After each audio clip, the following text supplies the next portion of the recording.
여러분 안녕하세요. 동양일보TV 뉴스 브리핑 시작합니다. 미국 국빈 방문을 마치고 귀국한 윤석열 대통령이 이달 중 한미일 연쇄 정상회담을 통해 한미일 협력 심화에 본격적으로 나섭니다. 한미 공조를 발판으로 안보 및 글로벌 이슈, 대응 중심, 나아가 한미일 협력을 공고히 하겠다는 구상인데요. 1일 대통령실에 따르면 한일 양국은 오는 7일 용산 대통령실에서 윤 대통령과 기시다 후미오 총리 간 회담을 개최하는 방향으로 최종 조율 중인 것으로 알려졌습니다. 지난 3월 16일 도쿄 회담 이후 50여일 만에 이뤄지는 한일 정상의 대저인데 새로운 핵심 성과물을 기대하기보다는 양국 정상 간 긴밀한 소통 의지를 재확인하고 도쿄 정상회담의 후속 조치 이행에 힘을 싣는 차원이라는 설명인데요. 양국 정상이 정례적으로 오가는 셔틀외교 차원의 일본 총리 방한은 2011년 10월 노다 요시히코 당시 총리 이후 12년 만입니다. 한미일은 이달 중순 일본 히로시마에서 열리는 주요 7개국 정상회의 기간에 정상회담을 하고 안보 분야를 중심으로 한 3자 협력 확대의 뜻을 같이 할 것으로 보입니다. 반도체와 중국 수출 부진의 늪에서 헤어나오지 못하면서 올해 2분기 시작부터 한국 수출의 경고등이 켜졌습니다. 1일 산업통상자원부에 따르면 4월 무역 수지는 14개월 연속 적자, 수출은 7개월 연속 마이너스 행진을 이어갔는데요.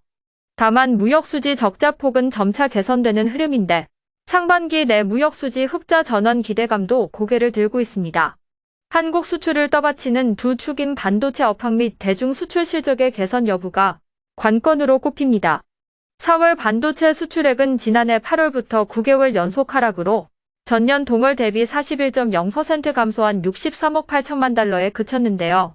최대 수출품인 반도체의 부진으로 전체 수출도 직격탄을 맞았습니다. 반도체 업황이 단기간 개선되기는 어려울 전망이지만 산업부는 삼성전자 등 주요 메모리 업체의 감산에 따른 공급 축소 효과 등을 고려할 때 3분기 이후에는 반도체 업황이 개선될 것으로 기대하고 있습니다. 중국에 대해 세계 수입 증감률은 지난해 12월 7.5%에서 올해 3월 1.4%로 여전히 지지부진해 한국의 대중 수출에 찬물을 끼얹고 또 있는데요.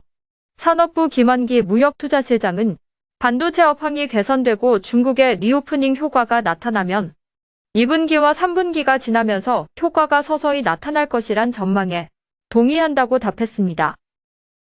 충남도가 올해 수면산업진흥센터 준공에 이어 마이크로바이옴 의약품 상용화 공정개발 지원센터를 착공합니다.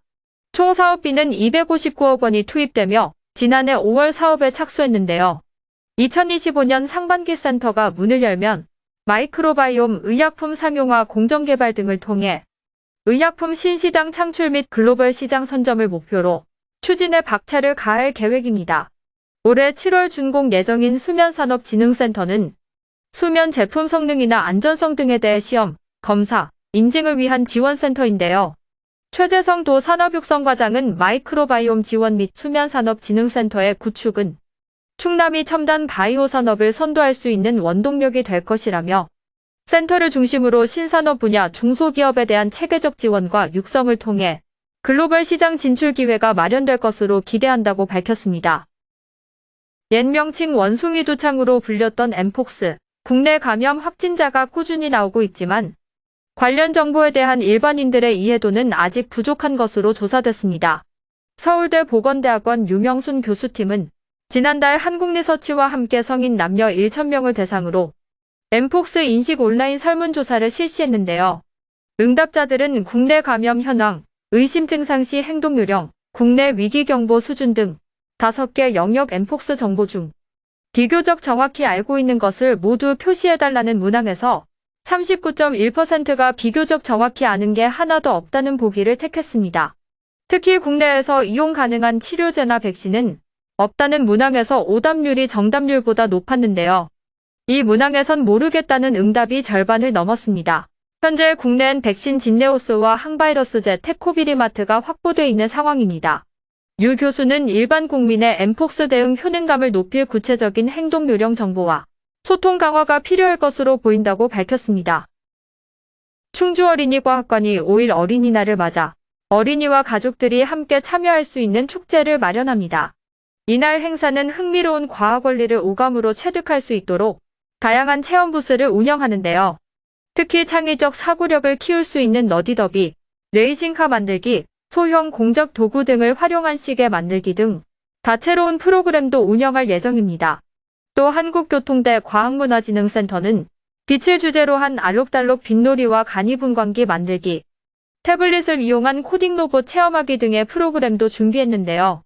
아울러 온 가족이 즐길 수 있는 과학쇼는 오전 11시, 오후 2시에 각각 현장 접수로 무료 관람할 수 있습니다.